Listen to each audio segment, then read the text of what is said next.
So, after yet another dramatic week where things have been going all over the place for both Barcelona and Real Madrid, we are back, ladies and gentlemen, with yet another episode of the Barca to Madrid podcast with my Mm. man, Dave Talks Madrid. Dave, brother, Yo, football is not exactly great at the white side of Spain right now, but it's not really, it's a little disappointing for us, but how are you doing, brother? yeah, decent, man, decent. Obviously, considering all circumstances, football puts a downer. It shouldn't really put a down in your life, mate, but it just makes you angry and frustrated. So that is where you just leave everything for everyone out there. You tell people your frustrations, and hopefully the fans can join you in those frustrations and try and echo something to the club, because that's where Real Madrid lie at the moment. But I'm sure we'll talk about a lot of this, mate, in today's episode. So Mhm. yeah, man, I'll let you carry on with the introduction, mate, because I need to prepare myself for the the onslaught that I'm gonna give in this episode, mate. I'm gonna flip and go in, mate. I don't care. Oh, please, by all I don't means, care. man. Listen, trust me. You know me. I do not hold back when it comes to my club, so I don't tell anyone to hold back. But listen, guys. Make sure you guys smash the like button, subscribe to the channel, subscribe to Dave Talks Mm. Madrid. The link to his title will be in the collab feature, so make sure you guys go subscribe to him. But look, listen, it was a great weekend. Obviously, Barcelona did their thing in the weekend. We watched Madrid drop points again, so positivity was great until yesterday. But you know what, right? I'm not even angry. I'm not angry. I'm not hurt. Shouldn't be. You I'm not. shouldn't I'm be. not. The way I should feel after getting knocked out of a cup. I'm not feeling that way. I Yeah. actually feel proud. Right. It's very rare during this season where I've actually left a game, being frustrated that we were so close, but just Mm. a little bit, man. At the end of the day, the consequences of what we went through in the first leg definitely came and bite us in the end in the second leg. But obviously, guys, you don't know what we're talking about. We're talking about yesterday's Copa del Rey semi-final, second leg, Mm. Barcelona versus Atletico Madrid at the Camp Nou. True. Barcelona did get the job done in the end. We got the 3 goals, just a goal away from reaching, getting the aggregate back, but ended up Mm-hmm. falling short. But listen, man, I'm proud, very proud of the You performance. should be. Obviously, goals by Marc Bernal with the brace, Raphinha from the spot. A lot of players turned up. I cannot complain about the effort from the players. In the end, Mm. it's just a step too far in the end. But Dave, I'm gonna start Truth. with you, man. Like, obviously, from a Madrid fan perspective, also from a non-biased fan, right? What did you think of the performance against Atletico, man? I was blown away by Barcelona's resilience, trying to get goals, trying to put pressure on Atletico Madrid, trying to keep the ticker, keep on going, keep on going, keep on going, keep on going until they try and get those goals. Because Atletico Madrid, they just sat back. We knew what Simeone was going to do. You know what? Credit to them. I've got to give them some credit because they had a game plan and it worked across 90 minutes. Realistically, it shouldn't have worked because Barcelona were just superb. From the defense, Kabasi, Yep. magnificent. Cancelo coming on, unbelievable performance from him. Pedri, I've never seen a midfield performance where defense, midfield, and attack have come together like that in one. Yamal, his take-ons, the dribbles that he was making down the flank, unbelievable. Raphinha's pressing, incredible as well. Bernal getting his 2 goals. And Fermin Lopez always trying to put the burners on, trying to make efforts, trying to make runs, trying to do something. And then you have a dud up front like Ferran Torres, bro. That guy, man. I tell you what, Barcelona were genuinely playing with 10 men for 60 minutes. You were beating this team with 10 men, yeah? And I made a mistake because before, obviously, I recorded the video, the preview for my match, the match today against Atletico Madrid. Mhm.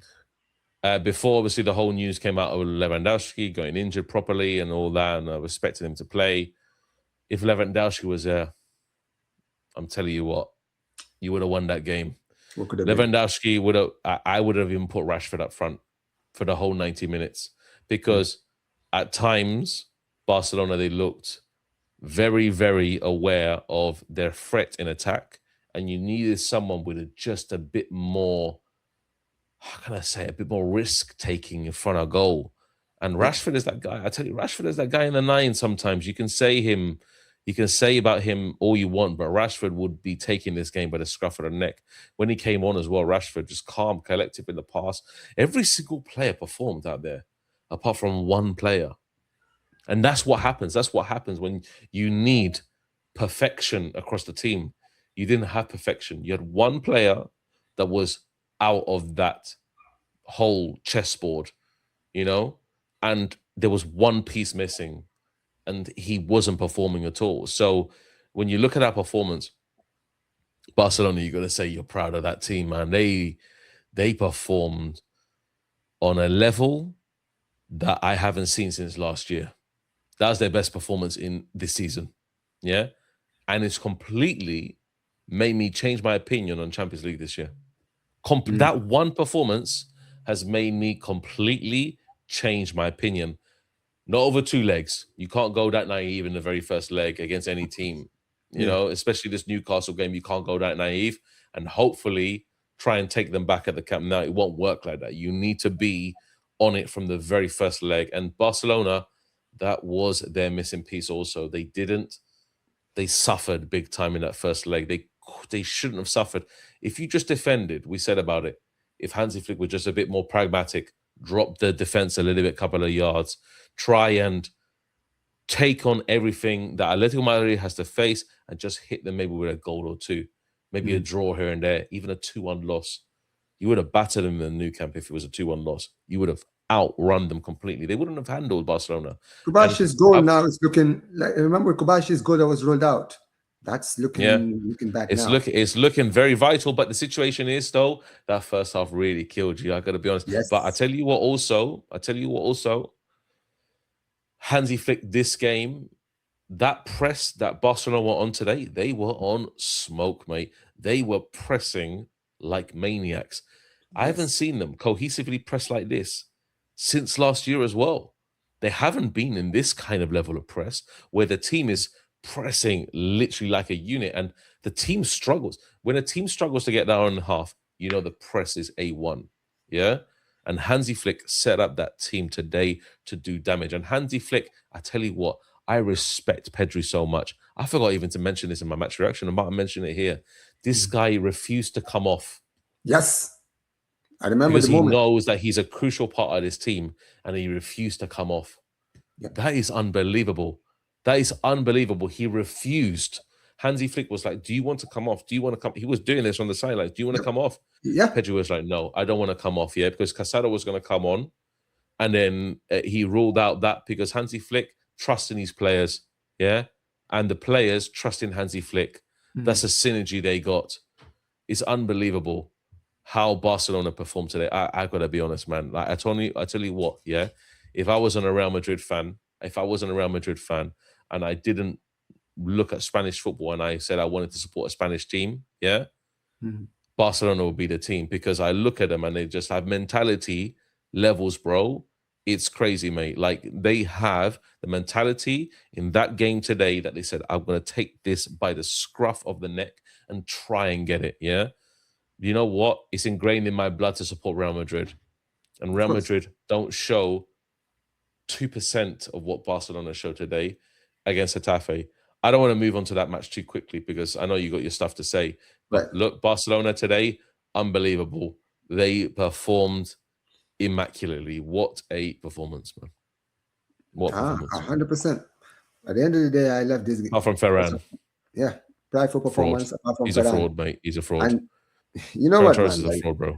I'm going to be honest, Dave. I'm going to be very real, man. Like, I've just gotten to a point now where, when you just keep telling people about something and you say it over and over and over and over, and people start thinking it's like a vendetta thing. You have something personal against the person.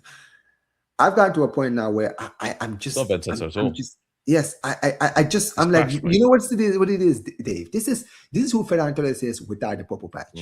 I've said it before, I'll say it again. People are surprised at how bad he is. I've told people, since last season. I said, when this brother's bubble patch is gone, I want you to understand that when he is on the pitch, it's like playing with 10 men. I've seen this so many times. He's been here 5 years.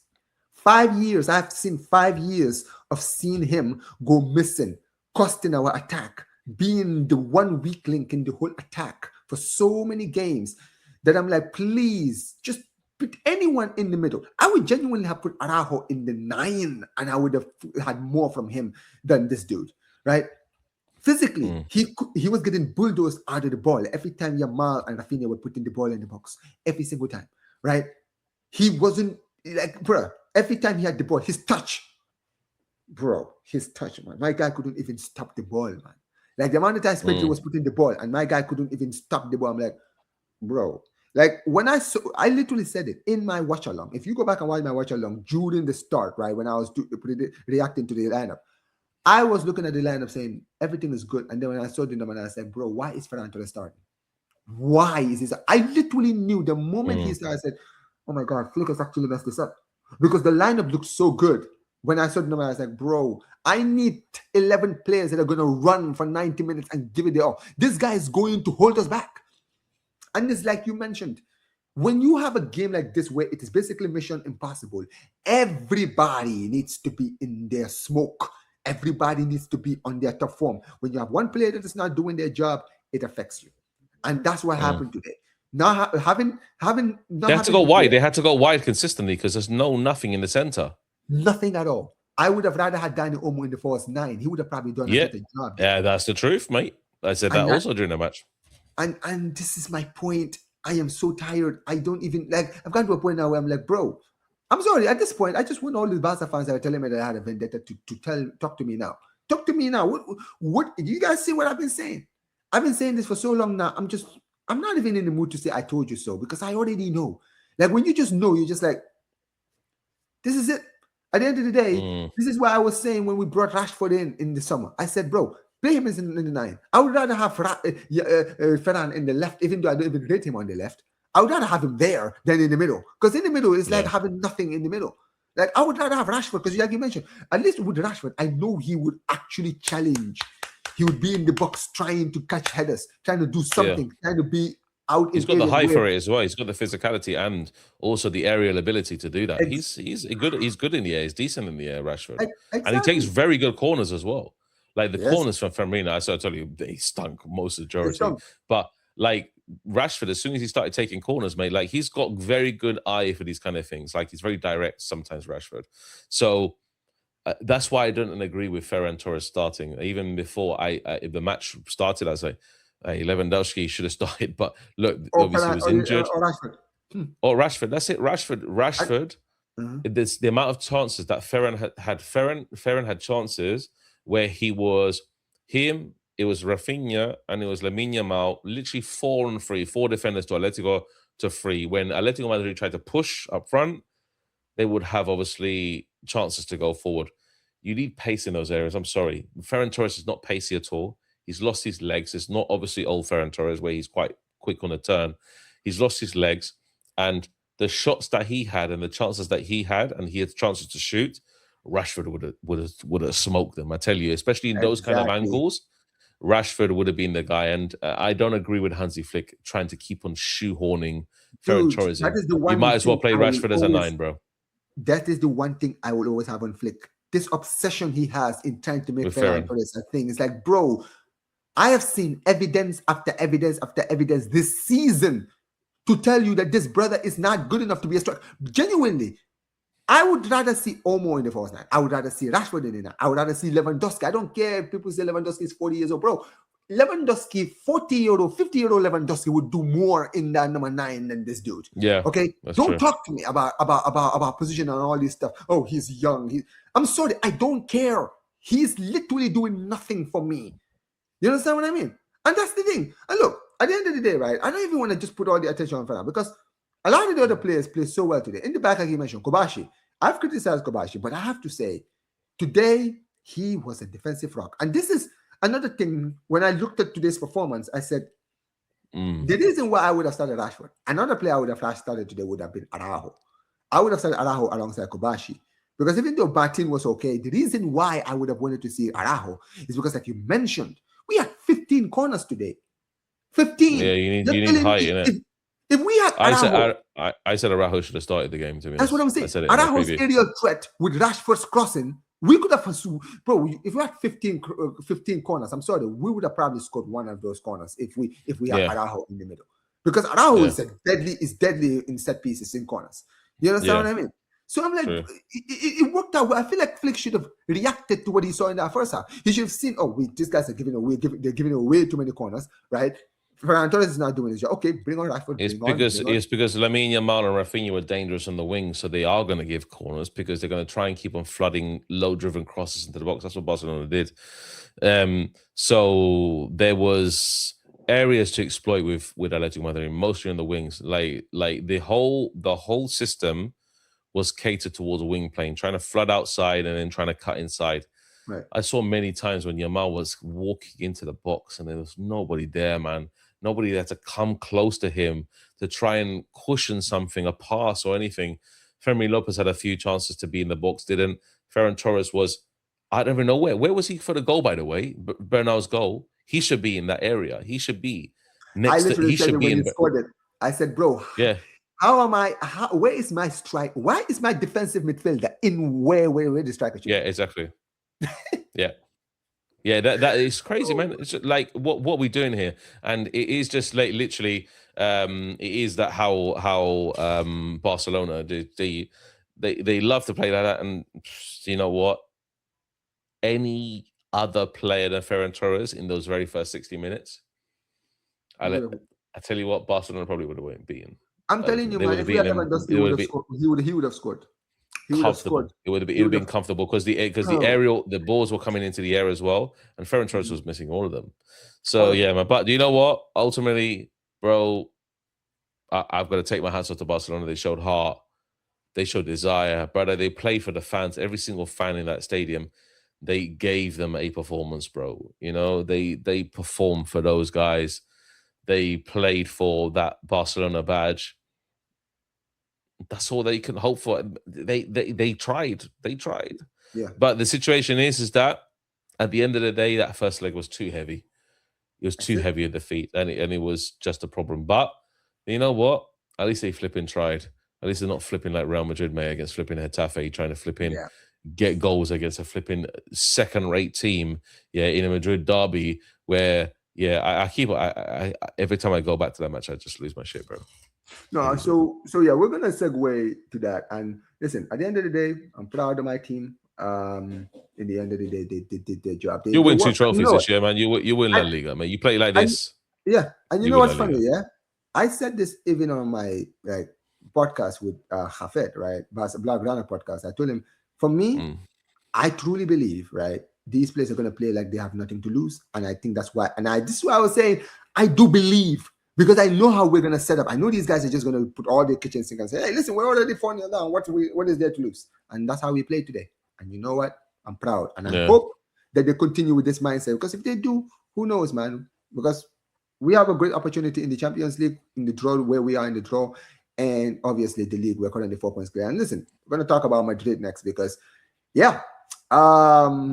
yesterday you guys played against Getafe at home, not even away. At home, right?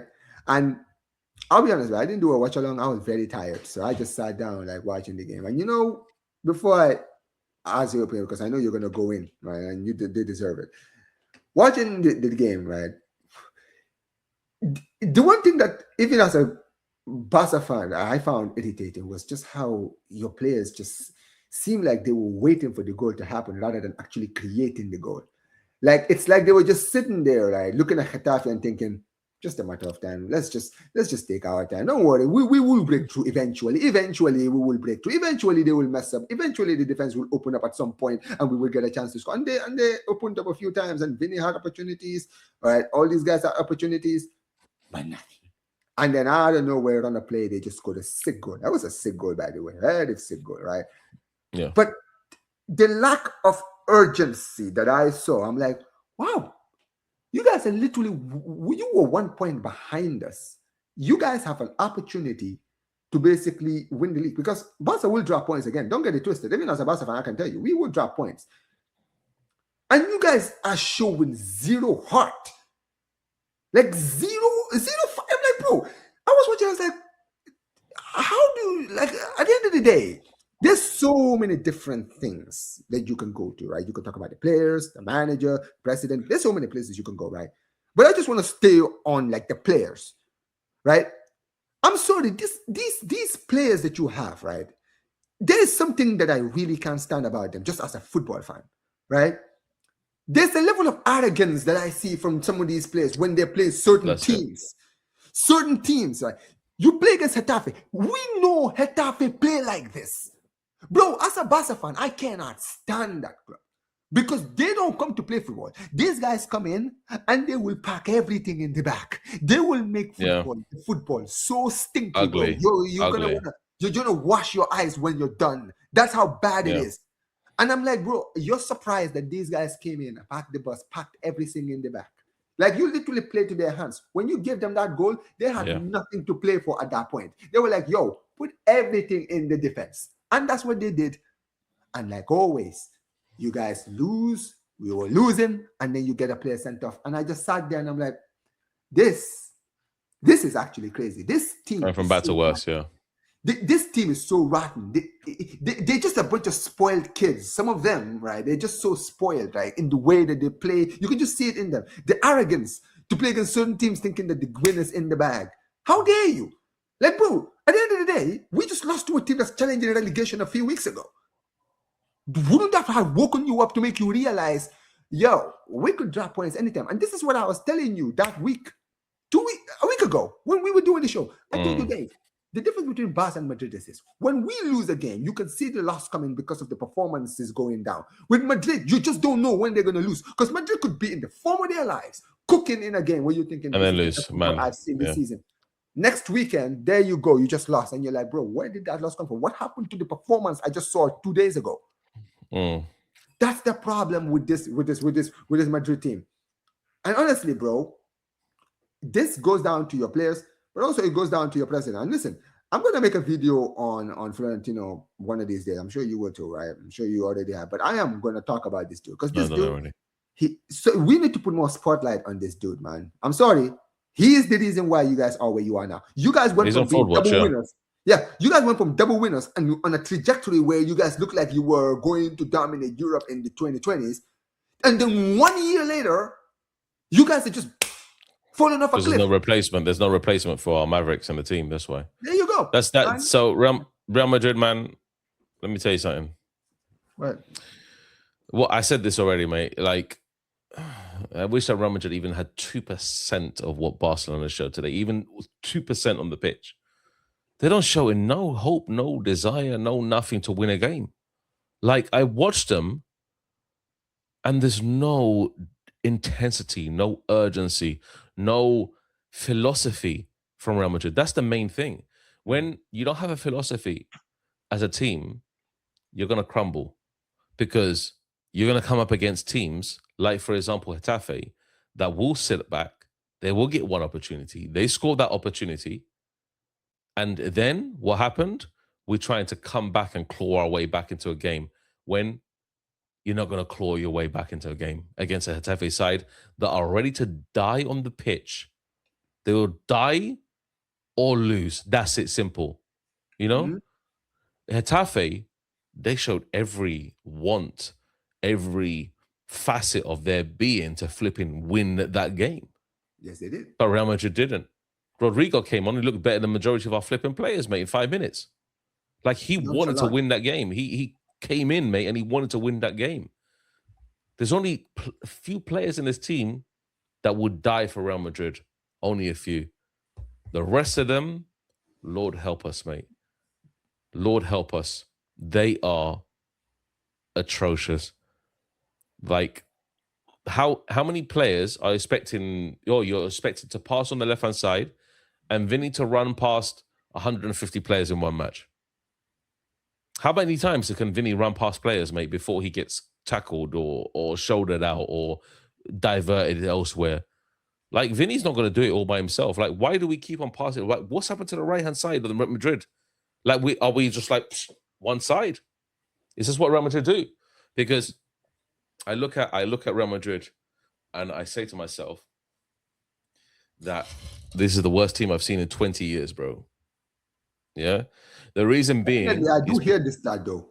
That's the thing. It's not even outrageous to say because for 20, I've been watching football for 20 years, right?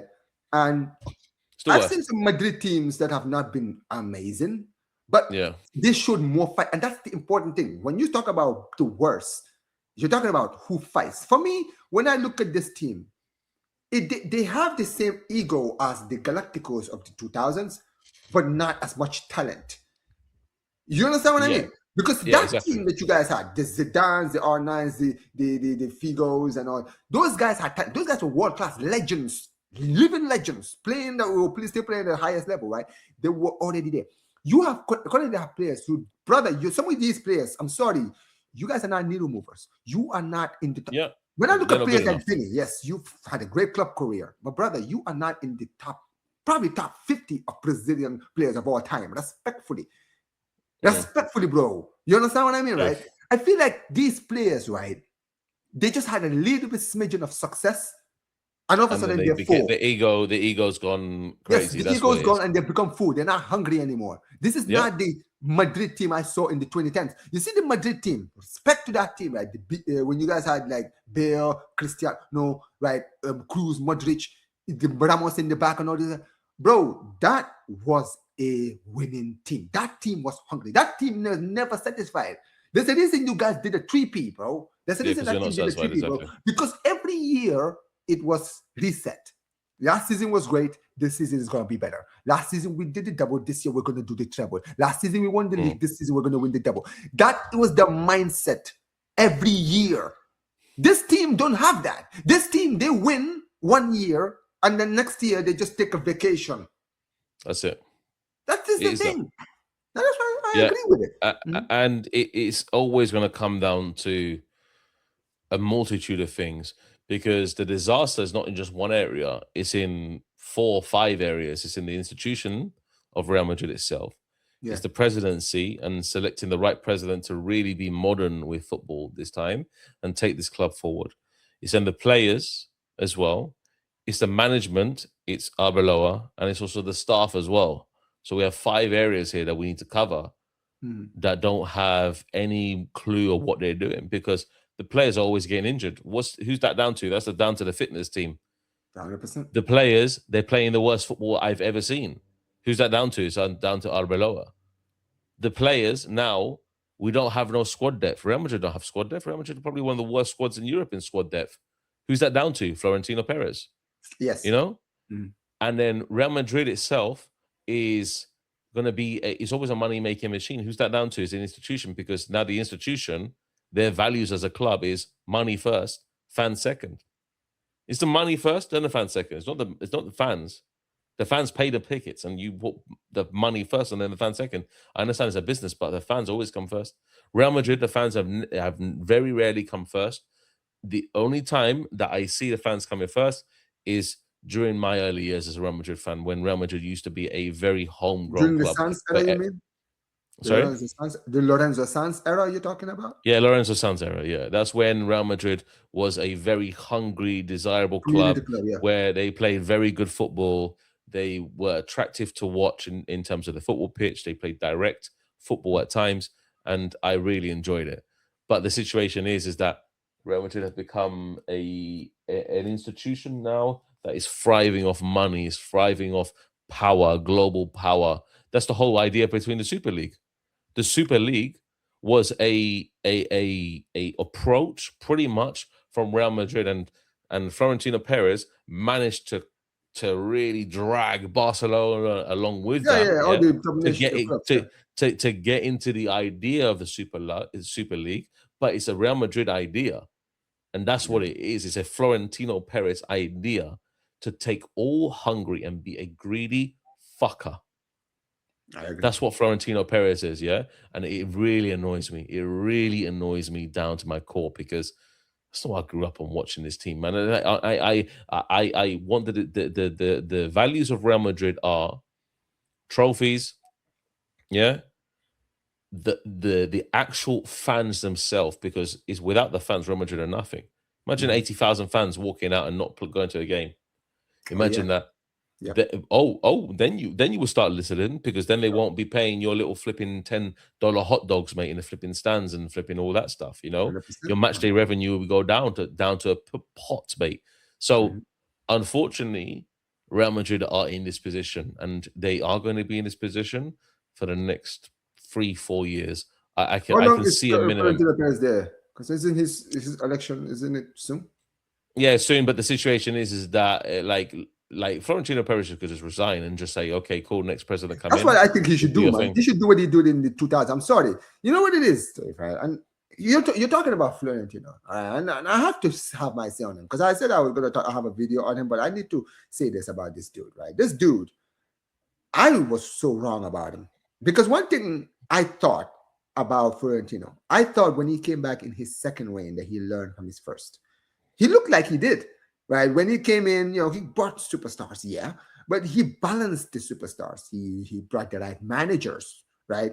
He brought the right team, right? He gave the managers the freedom to get the players that they want, and as a result, you had a great squad. It was like a depth, right? And when that team started winning, when they started winning leagues, then they started winning the Copa del Rey, then they won the first Champions League in 10 years, 12 years, right? 12 years, all of a sudden, it just opened the door, and then all of a sudden, Madrid were just back to being at the upper echelons of football after like years of like getting knocked out around the 16. Yeah. Right? Yeah. I'm going to be honest. Like you mentioned, I didn't remember. Obviously, I'm too young for the Lorenzo Sanz era, but I'm a football historian. I like to read about football history. I know that the Lorenzo Sanz era was the Redondo era, right? When you guys had Redondo, guys like Raúl in the team, Morientes, all these guys, right? So this was around a time when the academy was being trusted more, because guys like Guti, Raúl, and all these guys came out of the academy. Yeah, they all started cooking. Mihailovic was at the club same. 2 years earlier. Yeah. Yes, Casillas also was from the academy, right? But you guys have players like Mihailovic, who scored in the Champions League final of '98. Yeah, Mihailovic, yeah. Right? You have, the names that I just mentioned here, a lot of these names today, a lot of these people would not even know these, or they would not remember these names as the big names, right? When Perez came in, he changed all of that. Like you mentioned, this brother, when he came in, his first reign, all he just wanted was buy players for shirt sales, for basically sales of shirts and all. His merchandising is the brand of Real Madrid, yeah. Exactly right. That is what he was obsessed with, and doing that was what ended up costing you guys to lose players like Claude Makelele, who were irreplaceable. Why you didn't go out and actually get defenders when Del Bosque, when he was in charge? You know this. I'm not. Tell me when I'm telling lies. When Del Bosque was in charge, all he ever asked for was, where is the defensive recruitment? I'm literally guys. I have players like Pavons and Salgado, and all those guys. Yeah. Right. And Fernando Hierro was almost 40 at the time and was still playing regularly. Like he was asking, go get me Sol Campbell from Tottenham before he went to Arsenal. He was like, go get me him. He's going on a free, but they didn't even consider it. All they were looking for were similar thing like Marc Guehi, the same thing. Yeah, it's the same thing, mate. Exactly. Like Marc Guehi could have come to Real Madrid easily. And that is what I'm saying. I thought he learned from this, because now I'm seeing the same thing basically from what was happening in the first Galactico. He was so obsessed with trying to bring Kylian here. Even if Kylian didn't make sense at the time when you guys signed him, right? The fact that this brother was always obsessed, bro, from the moment this guy came out, from the moment this guy was at Monaco, they were already linking this guy to Real Madrid. You already knew. It was inevitable. He's one of those players that you just knew eventually would wear the Madrid shirt, because Florentino Perez was talking about him. And when Florentino Perez is talking about a player, he's already made up his mind. This guy is going to be the next Galactico. And he was obsessed. And that's why in the end, bringing him, individually, he is brought in the team. But since the moment this guy has touched down at your club has never been the same. Why? Because you guys put all of your money. I know you guys didn't buy him, but let's be honest, you guys pay him a crazy amount of money. You understand what I mean, right? And all that money that you've been giving him, guess what? If you guys went out and got a Cruz replacement, if you guys went out and actually get a new defense, because around that time, guys like Alaba couldn't stay fit to save their life. Like Rudiger was having injury issues. All of this stuff. If you guys didn't go out and actually say, you know what, before we go get Kylian Mbappé, how about we go look for a defender like a Saliba? How about we go get a Saliba first? Because we actually need a defender, right? Go get me Enzo Fernandez if he's the guy that you think is the man, or McAllister, or someone that you think is the good cruise replacement. Go get those guys first. Then we'll talk to you, Kylian Mbappé, maybe next season. Yeah. But until then, bro, we gotta fix this first. He didn't do that. He said, no, I'm gonna go get Mbappé first. Now look at this. Now here you are. You guys are scrambling around trying to get players like Hoisin and all these guys, hoping that these guys will come in and they'll cook instantly. They need time.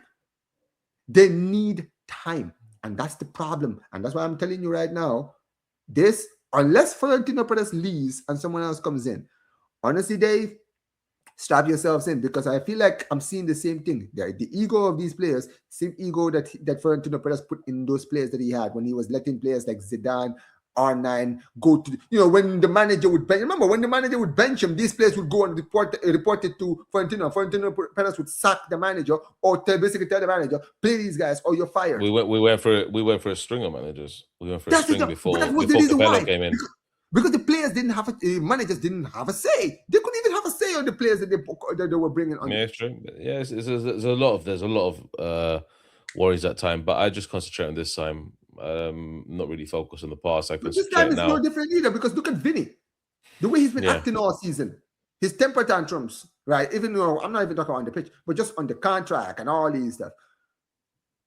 Like Mbappe coming in, right? I feel like this, honestly, Dave, this thing between Vinny and Mbappe eventually is going to explode. Watch, because if these two stick around, eventually they're going to clash.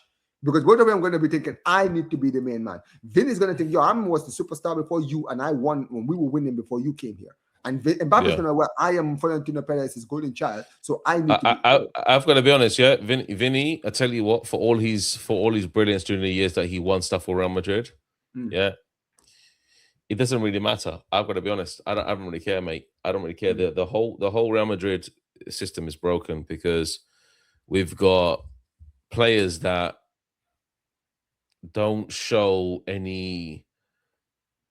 fight in them at all. There's no fight in them.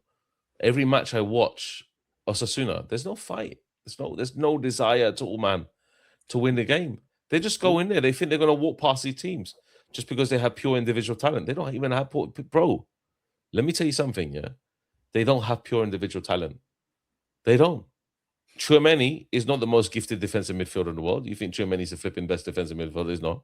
I don't rate Camavinga is not the best midfielder in the world. Neither is Valverde. Valverde is a runner, great at that, but he's not technically good. He's not good on the ball. Yeah? Vinny, for all his dribbling and so forth, for what he tries to do, mate, he loses the ball countless times, this guy. He's not Lamine Yamal. Let's just be honest. He's not nowhere near Lamine Yamal in terms of ability. Yeah? Mbappe has lost a lot of things. Now he's going through surgery. If he's going to go through surgery, his legs are going to be gone.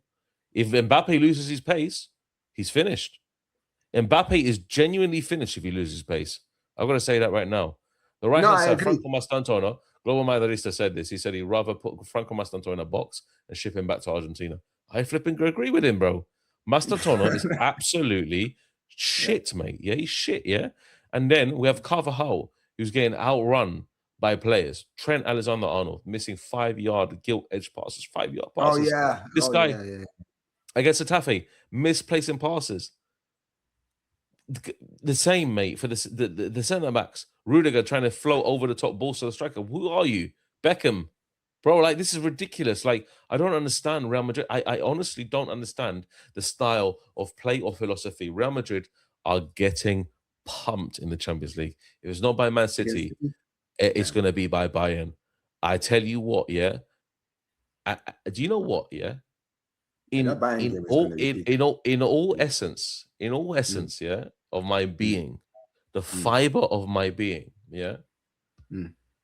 Look, if we go through Man City, which is that possibility, because Man City are not the Irish. Man City are not that invisible. I'm gonna be real. Yeah, you might be able to go past them. Yeah. I want Real Madrid to get absolutely fisted and battered by Bayern Munich. You're talking about just to give Real Madrid fans a proper reality check.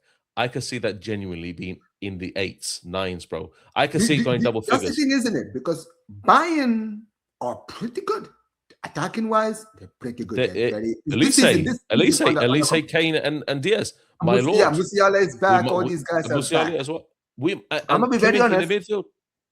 Yeah, you know me. At the end of the day, I can speak from experience because you know the year that we lost 8-2 to Bayern.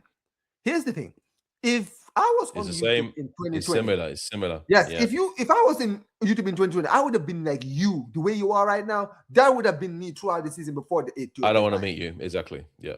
Dude, I was so depressed that whole season because I just said, bro, the football sucks. I'm seeing the only player I see doing anything is Messi. Every other player here is done, Yeah. finished. They are Everybody's just done. Yeah. like jet addict. And this is why when I saw the draw and I said, bro, Bayern Munich.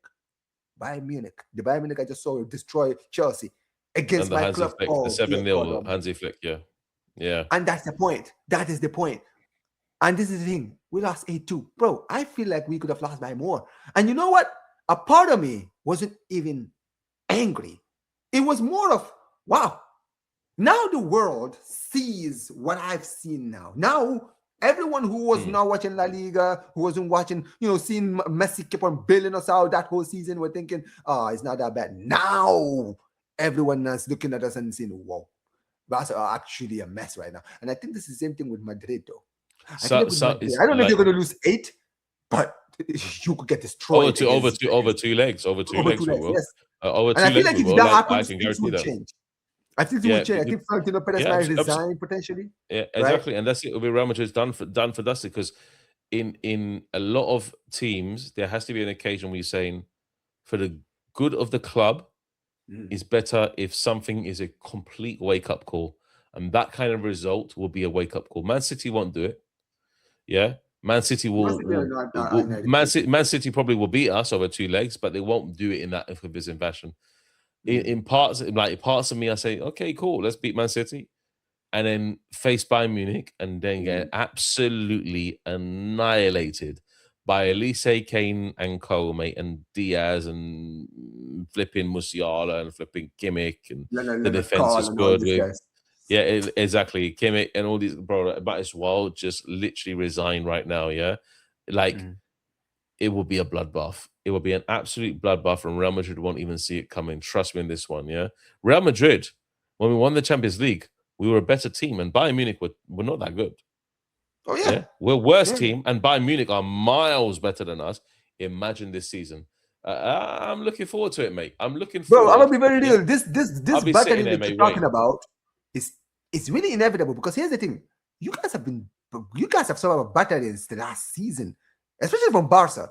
We beat you 4-0. We beat you 5-2 or 5-1 or 5-2. Yeah, 5-2, right? Yeah. We beat you 4-3. Bro, I feel like this is something people are going to be, no, it's not going to happen to it. Bro, I'm sorry. If we could do that to you, you think this Bayern team won't be able to do that to you? If there's one club that we Barcelona scored 16 goals against us in a singular season. Just 16 goals. Just Barca alone. Over 4 matches. Bro, that's what I'm talking. And the team is better. The team was more pragmatic last season. Yes, they were better defensively than this season. I have to admit, they're better defensively, even though we were shambolic in terms of our setup. At least Ancelotti knew how to keep a flipping score. At least something, bro. This team better get wiped off the face of the planet so we can get a reality check. Honestly, a lot of Real Madrid fans are feeling that, which just beat us, mate. Beat us now. Imagine Real Madrid fans saying, imagine Real Madrid fans actually saying, this team will beat us, this team will beat us. Real Madrid fans never used to think like this. This team will beat us, this team will beat us. I would confidently go into a La Liga season saying that we can win genuinely La Liga before. Now, it doesn't happen. Well, it's the same thing. Barcelona will win it. And this is the thing. The last thing I'm going to say before we do get out of here. This is exactly why, with Ave, I was telling you, as much as I get frustrated with my team, I still think we're going to win it because you guys are beatable. Like, the Madrid teams I've watched in my lifetime, they lose games, but it's usually like maybe once, twice, 3 times in the season. This Madrid team, genuinely, any team in this league can beat this Madrid team if they're set up the right way. Yep. That's the thing. It's true. And this is why I said, I'm like, bro, this is why I said you guys are going to drop points because you're going to play teams that are going to set up well and you guys are going to lose. That's who we always, like every team that's beaten you this season, that's all they had to do. Even Celta Vigo, when they beat you in your stadium, that's what they did. They set up well. We're playing them this Friday. We're playing them this Friday. And you're playing them again. Okay. In Celta this Friday. they could actually do the double on you, bro. Can you? Yeah, I Wait, can see. I if can you see guys it. lose, then that means is it a 3 losses in a row in the league? If you lose this week, It- this Friday, yeah. It's 3 losses. We damn, haven't done that since I think 2019. I think it is that is good. long And this is time. and that's crazy because isn't that like the Solari era, the Lopetegui Solari era, when you guys were like after Ronaldo left? No, when Lopetegui got sacked and Solari came Yeah, in, and it was then during it was a rough period. It was during a rough period. But yeah, the look, rough Celta period of Vigo, 2018, 2019, yeah. Celta Vigo are competing with, I think it's Espanyol, Betis, and Sociedad and Oh yeah, Bilbao for European placing. So Celta Vigo are going to be up for the game. Trust they're me on gonna this. be. Yeah, they're going to be up for the game. They're trying to compete for Europa League places. They need to win this match. Celta Vigo, they need to Mm, win. for So sure. look, it's going to be a tough game, and I look at Real Madrid and say, if this is a look, 4 points is not it's not unattainable by any stretch of imagination. But Right. considering the matches that we have, those 3 away games, Betis, Espanyol, and Barcelona all in a row, Mm. I don't see it happening. I honestly don't see it happening. Real Madrid need to be on absolute smoke, and maybe the Getafe match is a wake up call in itself. Who knows? Who We'll knows what see. Real Madrid? But this team, there is no wake up with this call. This team, because all of them, Mm. they want to drop the soap in the shower, mate. That's what they want to do, bro. That's what they're on. These frauds, bro. Yeah, for That's sure. all they For want sure. to do, man. Get Listen, bent at the over, end of bro. the day, I'll tell you this, guys. As a Barca fan, it's beautiful to watch, obviously. But listen, man, big up to my guy Dave every time. At the end of the day, Dave is one of the real ones, man. He's actually one of the real ones I actually feel for because I was watching your video this morning, the one that you uploaded, obviously this morning where you said you were broken. I was like, dude, I don't even blame you. I've been in your position. I remember in 2020, I was you. I was depressed. Bro, I didn't want to watch football. Genuinely, I just took a break. I remember like I went weeks without watching Barca just because Mm. every time I did, it just pissed me off, just broke me. So yeah, man, that's at the end of the day, that's football, man. Sometimes it brings us joy, sometimes it breaks us, man. But it is what it is. But listen, guys, this has been a very, very long podcast, man. Big up to every single one of you guys who've watched it all the way to the end. Make sure you guys go and subscribe to Dave Talks Madrid. Hopefully, at the end of the day, I can't even wish for his team to do well. The pride in me can't do that. But all I'm gonna say is, Dave, take care of your mental health, brother. Just take care of your mental Yeah, health. I'm off to the Newcastle game next week. So boy, that's good enough. Well, listen, we're not gonna lose because I was gonna say hopefully if it was any other team, I would have said, you know what, Newcastle, do the job just to make Dave happy. I'm with the Newcastle fans, but I will be vlogging the game. I will be Yeah, vlogging. yeah. Listen, it is what it So is. we'll see.